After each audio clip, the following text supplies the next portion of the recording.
Hey everybody, welcome back to the channel. In this video, I'm going to go over binary math and how to convert between binary and decimal. Before we get into binary, let's look at something that we already know, which is decimal.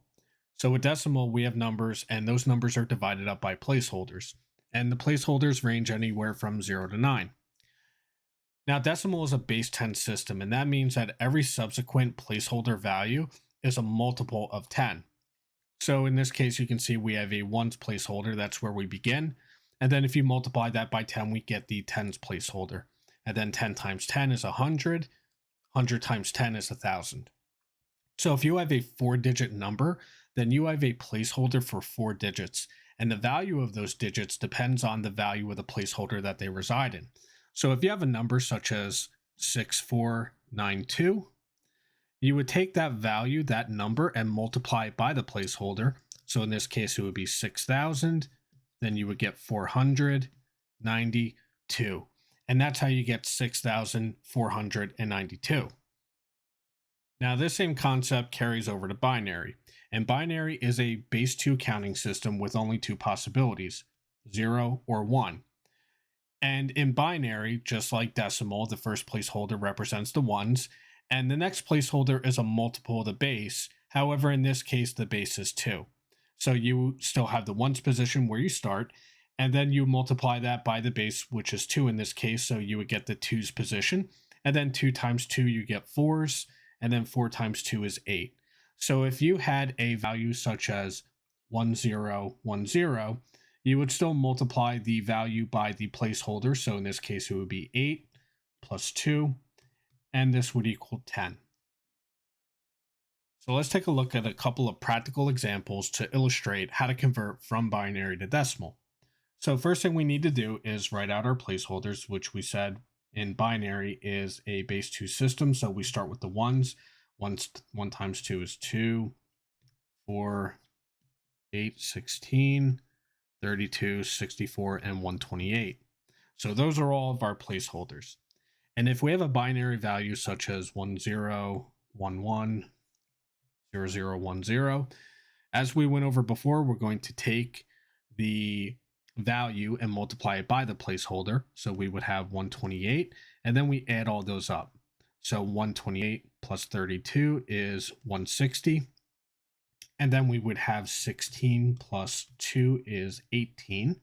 So if we add 160 and 18 together, we get 178.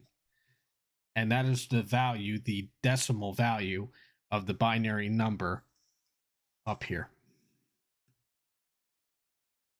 So let's take a look at another example. So just as before, we'll write out all of our placeholders.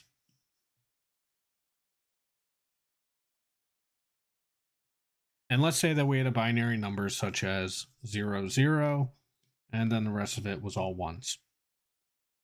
Now, before you do any of the math that we went over in the previous example, if you ever run into this type of scenario where all of the bits to the right are turned on, so turned on meaning that they are in the ones position, you can actually calculate the decimal equivalent of this binary number by taking the first off value, which is right here, and subtracting it by 1. So 64 minus 1 is 63. This is the decimal equivalent of this binary number.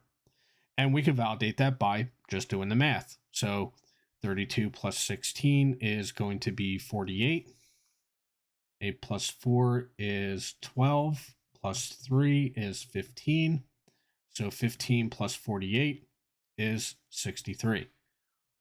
And this is true as long as, again, all of the values to the right, they are all in the ones position.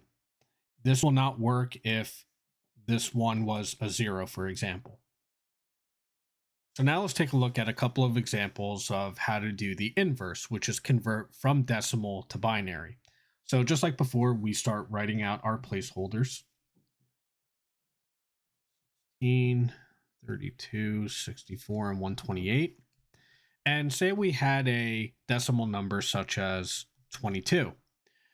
So the general concept here is you start working from left to right, and you start turning on bits that are equal to or less than the value that you're trying to reach. So we can already cross off these first three because they're all more than 22.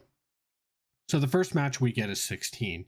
And then if we take that off of the initial value of 22, we get 6 left over. So 8 is greater than 6. That won't make it. However, 4 will. And you can already kind of see here that we have a 2. So 4 plus 2 will give you your 6. And this is the binary value right here of the decimal equivalent of 22. All right, so let's take a look at another example. So let's write out all of our placeholders here. And let's say that we had a large number this time of 176. So 128 can fit into 176, so that will be in the on position. It'll be in the ones position. And if we subtract 128 from 76, we get a value of 48. If we look at the next placeholder, that's 64. 64 cannot go into 48, so this would be in the off position. It would be a 0. However, 32 can fit into 48. So we'll go ahead and turn that in the ons position. And then that leaves us a remainder of 16, which is the exact next placeholder. And all the placeholders then would be 0 since we have met the requirements mathematically. So this is the binary value of the decimal value 176. If you have any questions about what was covered, please leave a comment below. If you enjoy these tutorials and want to support my work, please like this video and share it with others. If you have the means, you can contribute to my Patreon or leave a tip in my jar. Be sure to subscribe to stay updated on my latest content, and thank you all for watching.